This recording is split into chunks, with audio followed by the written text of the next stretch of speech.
ആ പണിയൊക്കെ എങ്ങനാ നീങ്ങണുണ്ടോ? പോരാ മുതലാളി. എന്നാ ഓനെ മാറ്റി വേറെ ആളാക്കണോ? അതാ മുതലാളി നല്ലത്. നമുക്ക് ഏതും ബംഗാളികളെ നോക്കാം.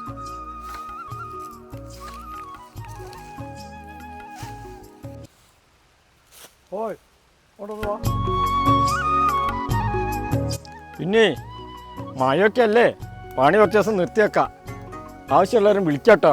ഇപ്പം പോയിക്കോ. അതല്ലേ മാനോ ഈ പണി കഴിഞ്ഞ് വരിക? ആ എടുക്കുന്നെങ്കിലും കൂലിപ്പണിയൊക്കെ കിട്ടും. കുറച്ച് തേങ്ങ പൊളിച്ച് കടയിൽ കൊടുക്കാനുണ്ട്. ഈ എന്നാലേ 2 ദിവസം കഴിഞ്ഞിട്ട് അങ്ങോട്ട് വരികണ്ടി. ആ ആയിക്കോട്ടെ, എന്നാലും ഞാൻ വരുന്നുണ്ട്.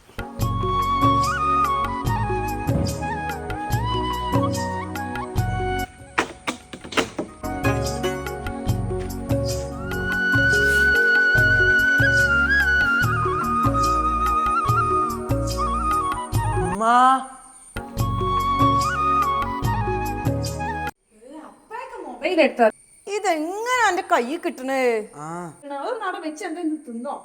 ഒരു മിനിറ്റ് ഉമ്മ, അപ്പ വരാ. എന്നാ മത്തിയാ? മോൻ വന്നോ?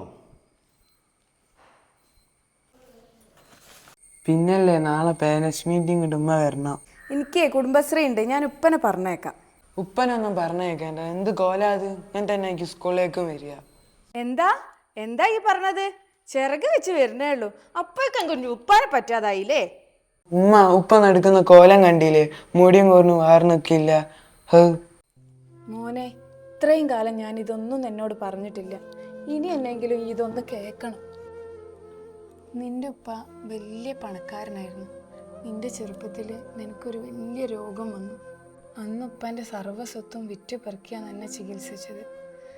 അതുകൊണ്ടിതാ ഇന്ന് ഇപ്പം അങ്ങനെ ഉണ്ട്. സ്വത്ത് വേണോ നിന്നെ വേണോന്ന് ആ പാവത്തിന് രണ്ടാമതൊന്നും ആലോചിക്കേണ്ടി വന്നില്ല. കൂലിപ്പണിയെടുത്ത് നമ്മളെ പോറ്റാനുള്ള തിരക്കിൽ ഇപ്പൊക്കെ ഉപ്പൻ്റെ മുടിയും കോലും ഒന്നും നോക്കാനുള്ള നേരം ഉണ്ടാവില്ല.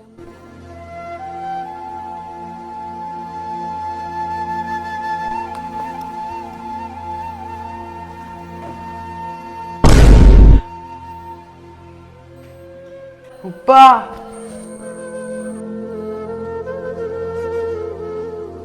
ഞാൻ സ്കൂളിലേക്ക് വരുന്നില്ല മോനെ, ഉമ്മ എന്നെ വന്നോളൂ.